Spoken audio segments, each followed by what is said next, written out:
All right, guys, so here we go. This is how you come up with color palettes and just design inspo for your brand. You just go on thinktesting.com.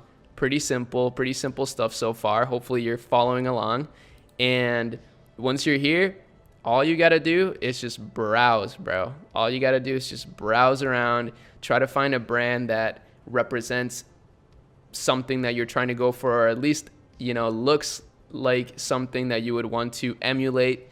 Let's say you're selling some sort of skincare. Okay, boom. Let's see this brand. This is a personal care brand. And then we can kind of follow along here. Whoa, so this is maybe for little kids? That's interesting, bro. So here's something I've never seen before.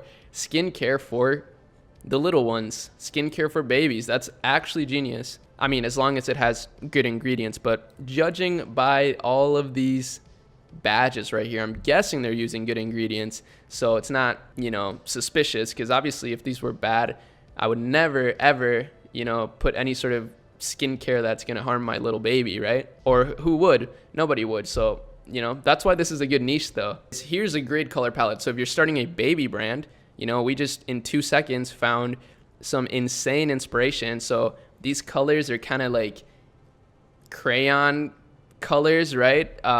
Muted colors, I think, or neutral colors. That's the word I'm looking for. And then the font is some sort of serif font. Like it has the little serifs, A good serif font. I mean, let's see. Okay, so let's see. Best serif fonts 2021. So Chicago Make. This is actually very similar to this font. Huh. So yeah, this might be the font they're using, low key. Wow, okay, we're getting people in here. This is beautiful. Hopefully you guys are enjoying this so far. I know this is very new. Like I don't really see many people streaming in the finance slash entrepreneurship slash crypto slash trading space.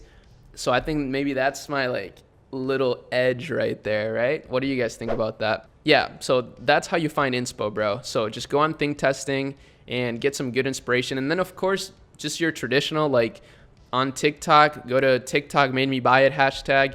If you're starting with dropshipping, it is a good idea to see what's working in the dropshipping space.